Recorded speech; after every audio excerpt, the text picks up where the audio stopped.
ஆசிரியர்கள் அனைவருக்கும் வணக்கம். ஆசிரியர் பணி நியமனம் சம்மந்தமாக மிக மிக மிக முக்கியமான செய்தி ஒன்று வெளியாயிருக்கு.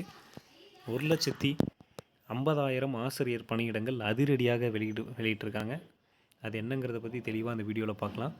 அதுக்கு முன்னாடி நம்ம சேனலுக்கு புதிய பார்வையாளர்களாக இருந்தீங்கன்னா மறக்காமல் சப்ஸ்கிரைப் பண்ணிக்கோங்க. பக்கத்தில் இருக்கிற பெல் ஐக்கானை கிளிக் பண்ணிக்கோங்க. அப்போ தான் எந்த தகவலையும் மிஸ் பண்ணாமல் பார்க்க முடியும். சரி, வாங்க வீடியோக்குள்ளே போகலாம். அதாவது தமிழக சட்டப்பேரவை தேர்தல் நெருங்கக்கூடிய சூழ்நிலையில் ஒவ்வொரு அரசியல் கட்சிகளும் பார்த்தோன்னா ஒவ்வொரு தேர்தல் அறிக்கையை வெளியிட்டிருக்காங்க.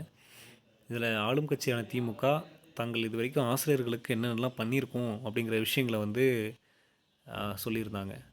அதில் மிக முக்கியமாக பார்க்கும்போது இந்த ஆசிரியர்களோட நீண்டகால கோரிக்கையான பழைய ஓய்வூதிய திட்டத்தில் நாங்கள் அமுல்படுத்திட்டோம் அப்படிங்கிற விஷயங்களை சொல்லியிருந்தாங்க. அதே மாதிரி இப்போ புதுசாக சில அறிவிப்புகள் கொடுத்துருந்தாங்க. அதில் வயசான 50 வயசு மேலான ஆசிரியர்களுக்கு வருஷந்தோறும் ஃப்ரீ மெடிக்கல் செக்கப் பண்ணிக்கலாம் உள்ளிட்ட ஒரு 6 மிக முக்கிய அறிவிப்புகளை வெளியிட்டிருந்தார் முதல்வர் ஸ்டாலின் அவர்கள். அதே மாதிரி மிக அதிரடியாக வெளியிட்டிருக்கக்கூடிய ஒரு அறிவிப்பு என்னென்னா 1.5 லட்சம் காலி பணியிடங்கள், அதாவது 1,50,000 காலி பணியிடங்கள் நிரப்பப்படும் அப்படிங்கிற விஷயத்தையும் சொல்லியிருக்கிறாரு. ஸோ இந்த வருஷம் நம்ம எல்லாருமே எதிர்பார்த்துட்ருக்கோம்.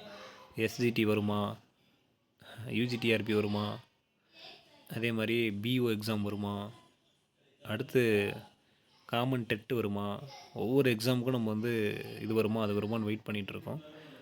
ஸோ வேக்கன்சிஸ்லாம் எவ்வளோ இருக்கும் அப்படிங்கிற மாதிரி ஒரு பெரிய குழப்பத்தோடு எதிர்பார்த்துட்ருக்கோம்.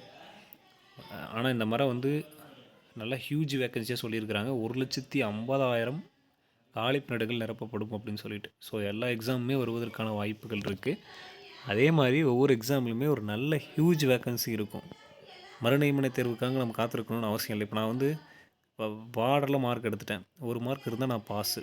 ஆனால் என்ன ஆகிடும், நான் ஃபெயில், அது டிஸ்குவாலிஃபை ஆகிட்டேன் அப்படின்னா திரும்ப மறுநியமன தேர்வு எழுதி தான் நான் பாஸ் ஆகணும். ஸோ அதுக்கும் ஆசிரியர்கள் ரெக்வஸ்ட் வச்சாங்க, மறுநியமன தேர்வுங்கிறது வேணாம், நாங்கள் இவ்வளோ கிட்ட வந்துட்டல, வேக்கன்சி நிறைய, ஒரு 3,000 வேக்கன்சி 5,000 வேக்கன்சி இருக்குன்னா 3,000 மட்டும் தான் ஃபில் பண்ணுறீங்க, இன்னும் 2,000 ஃபில் பண்ணால் நாங்கள் உள்ளே போயிடுவோம்ல அப்படின்ற மாதிரி கேட்டாங்க. ஸோ அதனால் இனிவரும் காலங்களில் வரக்கூடிய வேக்கன்சிஸ் எல்லாமே ஃபுல்லாகவே ஃபில் பண்ணிடுவோம், மறுநியமன தேர்வுங்கிறது இருக்காது, 5,000 வேக்கன்சி இருக்கா, 5,000 வேக்கன்சி ஃபில் பண்ணிடுவோம் அப்படிங்கிற மாதிரி திமுக சொல்லியிருக்கிறாங்க. அதில் தான் 1.5 லட்சம் காலி பணியிடங்கள் நிரப்பப்படும் சொல்லியிருக்காங்க. அரசு துறைகளில் 1.5 லட்சம் காலி பணியிடங்கள் நிரப்பப்படும் அப்படின்னு சொல்லிட்டு திமுக அவங்களோட தேர்தல் வாக்குறுதியில் சொல்லியிருக்கிறாங்க. ஸோ இதன் மூலமாக நியமன தேர்வு எழுதிட்டு இப்போ குறைந்த வேக்கன்சி காரணமாக கஷ்டப்பட்டு படிச்சுட்டு ஜஸ்ட்டு மிஸ்ஸில் பணி வாய்ப்பு இழக்கக்கூடிய ஆசிரியர்களுக்கு இது ஒரு நல்ல வாய்ப்பாக இருக்கும். வேக்கன்சி இன்க்ரீஸ் பண்ணும்போது நிறைய பேருக்கு பணி வாய்ப்புகள் கிடைக்கும்.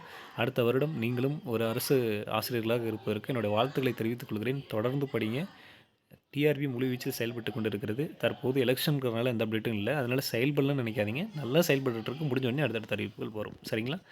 ஓகே, உங்களோட கருத்துக்களை கமெண்ட்டில் சொல்லுங்கள். மேலும் இது மாதிரியான தகவலுக்கு நம்ம சேனலோடு இணைந்திருங்கள். நன்றி.